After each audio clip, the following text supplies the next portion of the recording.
Welcome to video number 6 on getting ready for the end of the year. And this today, as you can see, there's 57 days left this year, and that's as it says 9.5 weeks. However, there are only 7 weekends left until Christmas. So how's your planning going? Today we're going to talk about kind of reviewing what we've talked about in the first 5 videos, and just to kind of recap and kind of get us on board, and hopefully we're going to do all that in about 5 minutes. So bear with me while we run through what we've been talking about for the last couple of weeks. All right? So the first session was using a calendar daily.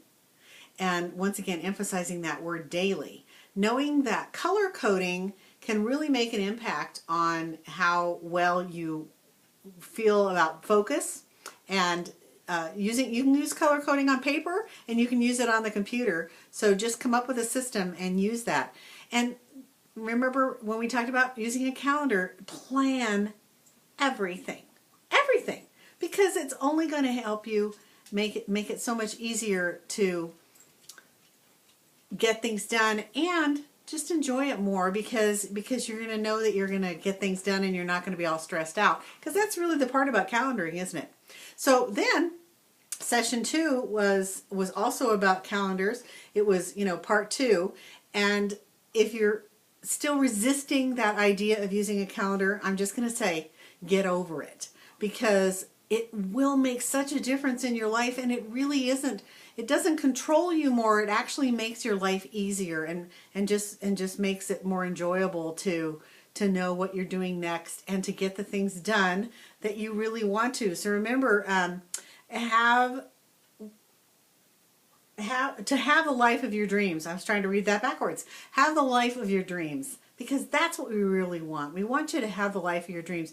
And that means planning monthly, weekly, and daily. Remember, we reverse the way we normally think of it. We usually think, oh my gosh, I got to plan out my day, and maybe I can do that next week, and then maybe I'll do that sometime this month. So rather than thinking that way, flip that and think, sit down and do your monthly planning, then do your weekly planning, then do your daily planning. Now, if you haven't done your monthly planning yet for November, it's still not too late. This weekend, get on board with it. Set aside a couple of hours, maybe even Friday. Maybe, it's just right around the corner. Do that and make those plans. That was session 1 and 2. And then 3 was making a list, making that 101.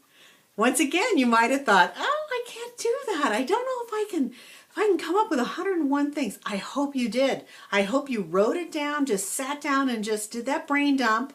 And remember that the biggest impact that's going to have, besides just getting the list out, because really that does have serious power, but if you sit down afterwards and write things on your calendar. So when you're doing that weekly planning on Sunday night or Friday afternoon, that you look at that list and say, what am I going to knock out this coming week? What's really important for me to get done this coming week? And when you have a list and you have a calendar, can you see how that will just really laser your focus in? And that's really what's going to make it really happen for you. And just trust it. Trust the system, where we talked about the 21 days to develop a habit. Hunker down, get somebody maybe to be an accountability partner for you and say, how's that calendaring going? I will be that for you. Send me an email. Let's check in. Let's do it one-on-one. I would love to do that. Then session 4 was make a holiday budget. A budget. And we talked about, it wasn't a serious, budgeting class. It was just saying that here we are. We have 64 days to go. This was at the time of this. And it's really important for you to become aware of what you're spending, so that at the end of the holiday season, you're not saying, oh man, again, we're deeper in debt. We're not, things just aren't we aren't spending the money we wanted to, or we're spending too much money on this and we're feeling guilty about that. Let's not have the holidays be about guilt, okay? Let's have it be about joy and spending time and relationships. And part of that exercise was to write down daily, I know, daily, but still, have a little piece of paper by your purse. So write down daily, how much money do you have in your wallet?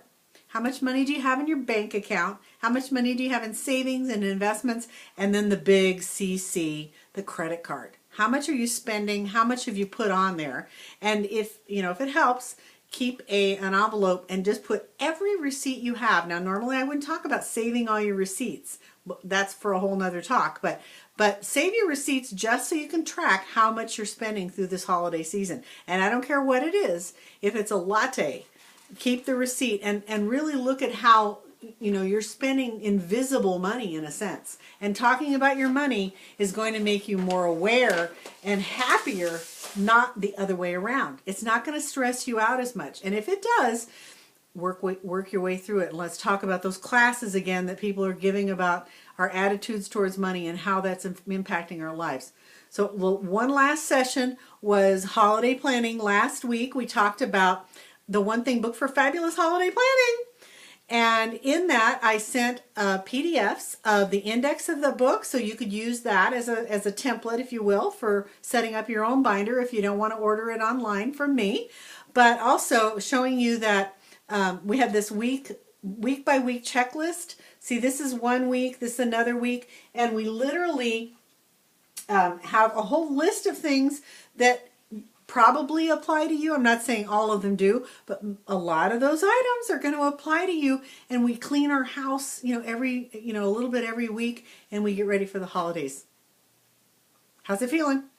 I know I was talking fast, but you're going to love this system. You're going to love the idea of keeping lists through the holidays because it is going to make you feel so powerful, and it's going to get you all excited. Use a binder for all that stuff that you have to collect over the holidays, because that too, love binders, and find a cute one, whatever. The Fabulous Holiday Planning binder is really cute. But just know that, setting up a system and just over the holidays, it will set you up for 2014 to have even more power over your time and your life. And that's what we're working towards together. I look forward to seeing you in another couple of days. Talk to you soon.